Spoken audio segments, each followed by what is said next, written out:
Hello and welcome to this demonstration of IBM Planning Analytics.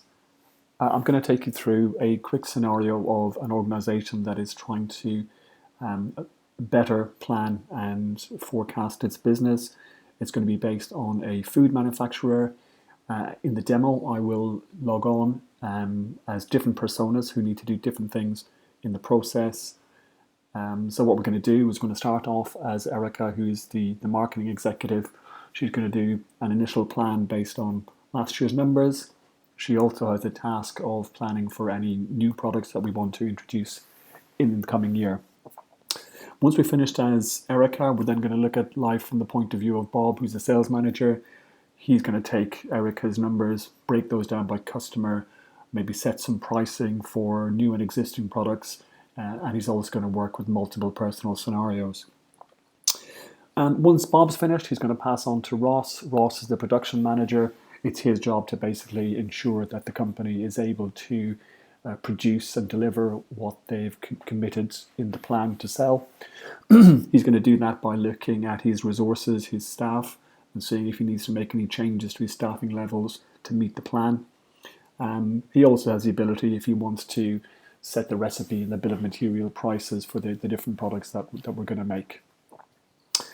Okay, so once Ross is finished, we'll then look at life from the point of view of the financial planning manager. This is a person who needs to review submissions, produce reports and dashboards, and maybe do some version administration, so that all of that work can then be passed on to the chief exec, so she can see a nice summary of the data, and she can possibly do some scenarios and self-service analysis as well. Okay, so what I'm going to do really quickly is I'm just going to go in and I'm just going to look at kind of the target of what we're trying to end up with.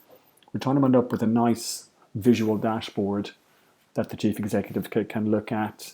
And at the moment, we're looking at the figures for last year, so we can see what we sold, what our margin and our profit was. It's interactive, so that we could drill down on products or customers just to get a better understanding of how those numbers are made up when we're doing our analysis.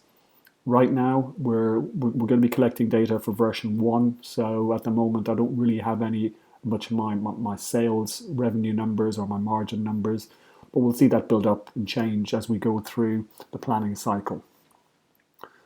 Okay, so I'm gonna shut down as the finance admin, and I'm going to go through the story, starting off with Erica, who, as I said, she's going to look at last year's numbers, maybe inflate those, and launch some new products. So this is an example of the end user interface. So for our planners, we can create quite nice, compelling, engaging screens that users can do their planning with. For Erica, we've given her some process information, such as the planning calendar. We've got some inputs that we expect from her around the marketing plan and costs, commentary, etc. And then we've got some outputs at the end of her planning. She can look at different summaries and outputs of the data. So for the purpose of this particular persona, we're just going to really focus on the marketing plan that Erica needs to come up with. And again, on this screen, what we're saying to the user is, here's a little kind of to-do list of the things that you need to do to work your way through these. Your data is here in the middle. That's the data that you can work with. And then we've got some visualizations just to help her see quickly what the plan looks like after she makes some changes. Now, she's kind of already done step 1 of creating the baseline plan. So she took last year's figures and uplifted them up to 12 million using the phasing by product, the phasing by time of our products. As you can see, we're making and selling salad products here. So for example, Erica might decide to increase that by 1%. Yeah, and have that kind of break back over the products and break back over time. But one key task for Erica is to think about the products that we want to be selling next year. So she has the ability to update this key product dimension that we have in our planning environment She has the ability to go in here and say, well, where is this product going to roll up into? What's the product name? And also, which site is this product going to be made at? It's going to be made in site A, and we'll see the impact of that later and why that's important. But for now, Erica, having gone into to add the new product, she can see that it's added into the hierarchy. Now, she's not a system administrator, but she does need to be able to interact with key hierarchies as she's doing her planning. Okay, she can also take advantage of the interactive chat capability. So just to really guide her decisions and her thought process, she can see that Ross and Bob have already provided some input as to what they think should be happening with products. We're looking at maybe introducing some new lines in period 3, and we expect new products to grow 10% on a month-by-month basis. Okay, so that's quite useful to kind of guide my planning. I'm going to put in a value of 35,000 initially, copy that across to the right. So that gives me my initial plan. But actually, just picking up on the comment that was made by Ross, we would expect 10% compound growth month on month, and we can see that being applied from period 3 right to the end of the year. Okay, so just a nice simple example for Erica to do her planning. When she's done, the last step is to really lock in those numbers and just kind of commit to this plan as her initial starting point for version 1 of the planning process. And again, once she's finished, she can't change the numbers, but she can still see them. She can always look at them in different ways. She could look at them maybe using a visualization, so she gets a nice clear picture of the difference between version 1 and last year's version of the plan by product. And again, if she's interested in kind of understanding where that growth is coming from, it's really coming from that new product that we've just launched. Additionally, she may want a summary, a report that she can look at and interact with possibly, or maybe it's something that she wants to download so that she can look at it in a bit more detail and just take it to the meeting with her management team. Okay, so that's really it in terms of the Erica persona. Now that she's done, what we're going to do is we're going to look at life from the point of view of the sales manager, who's Bob. So Bob logs on, takes him into a similar interface, a similar kind of book that he's going to do his planning in. And again, if we jump into the tab called Sales Plan, we gain a similar concept, but some different things that Bob needs to do. And again, we've used this approach on the left, whereby we've got a menu of the tasks and links off to things that I may need to go to, or data in the middle, and then a visualization of that data over on the right. And right now that visualization is telling me that Tesco was our biggest customer last year. And I can change the filter to look at version 1. And of course, I haven't got any data yet, but as a starting point, I'm going to copy what Erica did in terms of her initial kind of numbers with the new product being added. And then if I just refresh my view, then I'll be able to see the numbers coming through from Erica. And this time we've broken it down by customer, so the data is there by product, but from a sales point of view, I'm much more interested in a customer view of the world. I'm not just interested in volumes, I'm also interested in how much we're going to sell those for, because that's going to generate my sales revenue number.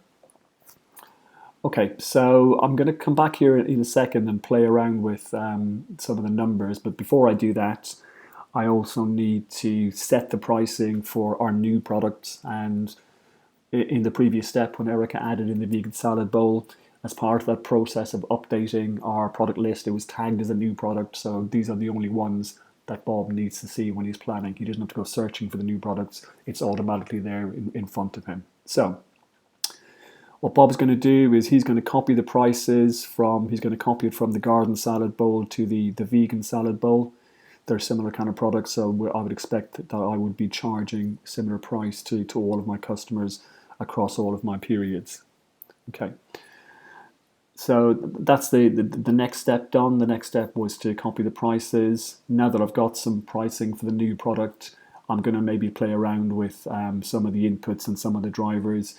I may want to create multiple personal scenarios just so I can see, what if I'm going to be an optimistic sales manager, then once I hit the button, I've now got the ability to play around with some of the key inputs and the drivers. If I look at my optimistic scenario, this is the one I'm going to kind of focus on and highlight and play around with the inputs.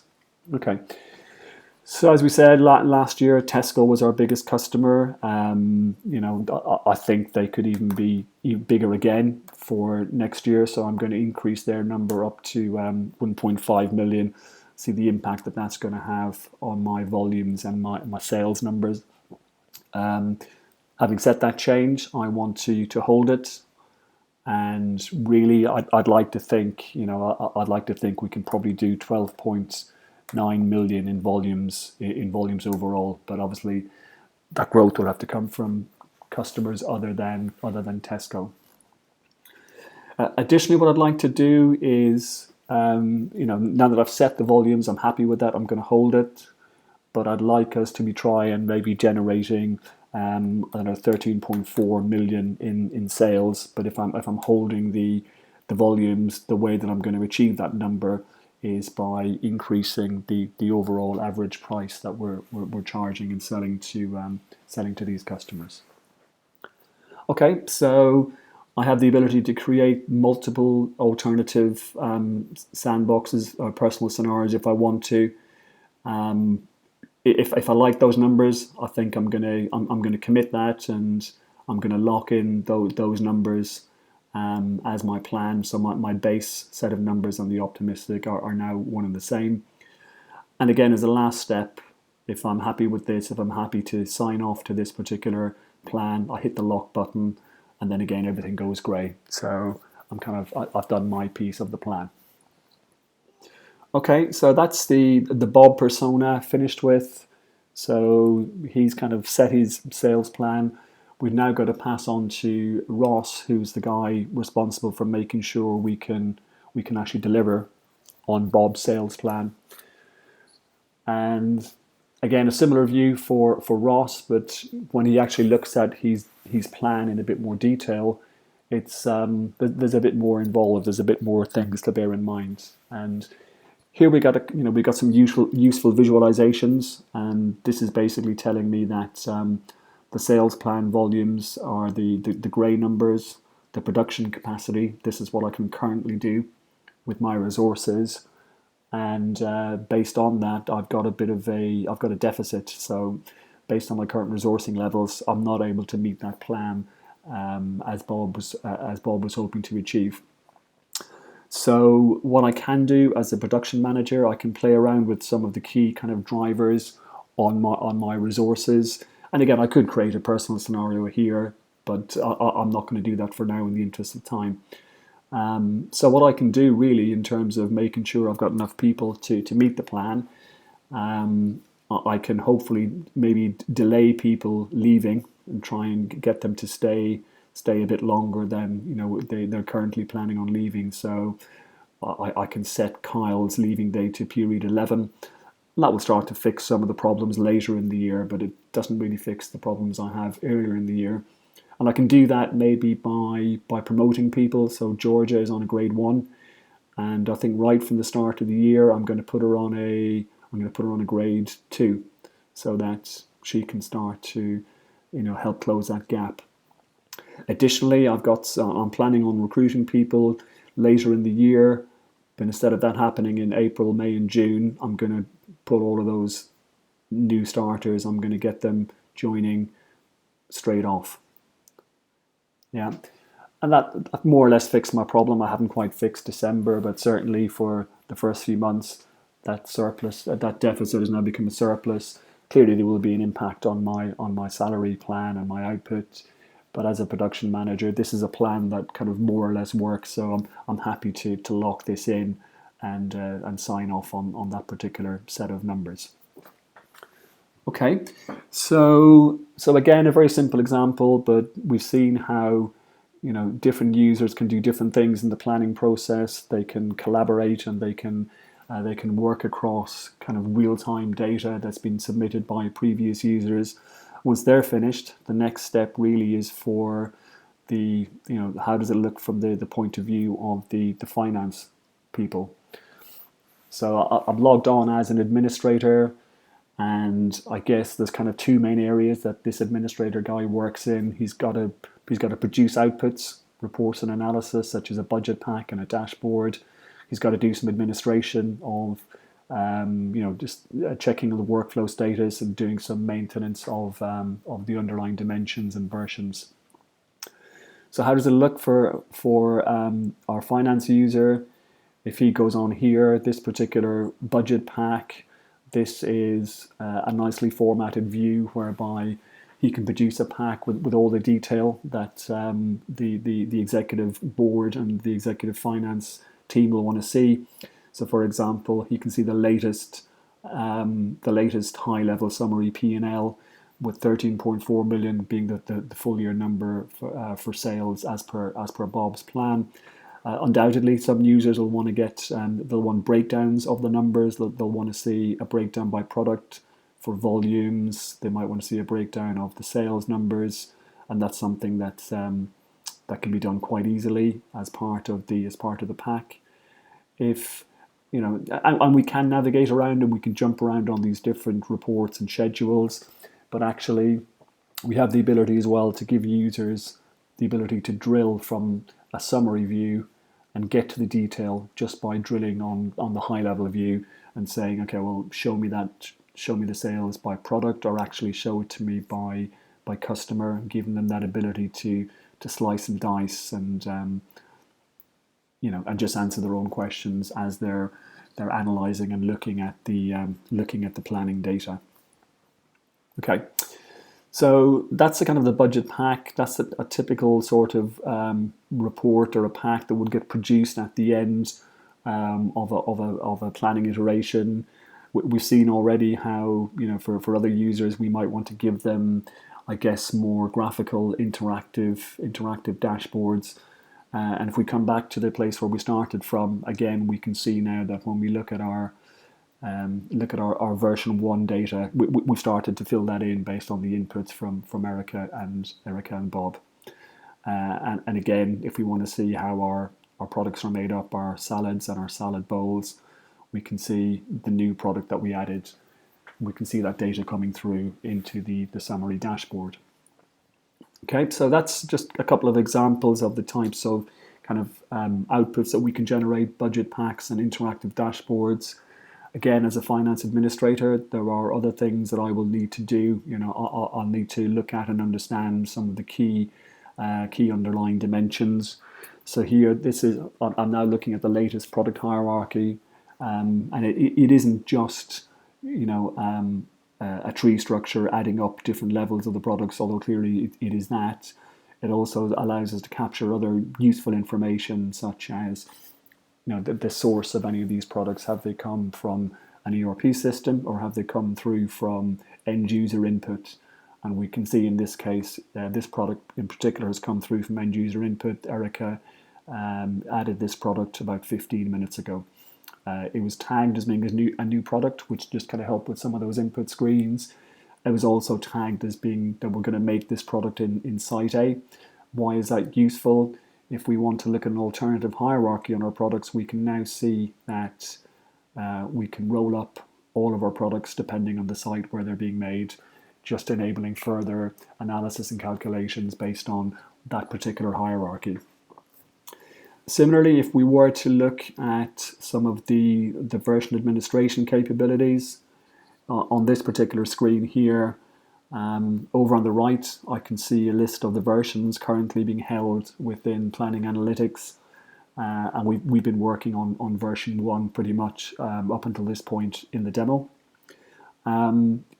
Typically a business will have more than one version in any planning iteration, so we want the ability to be able to add versions quickly and easily. So I'm going to add a version 2 into the model, and it gets tagged with certain kind of key attributes, which will help with our planning and analysis.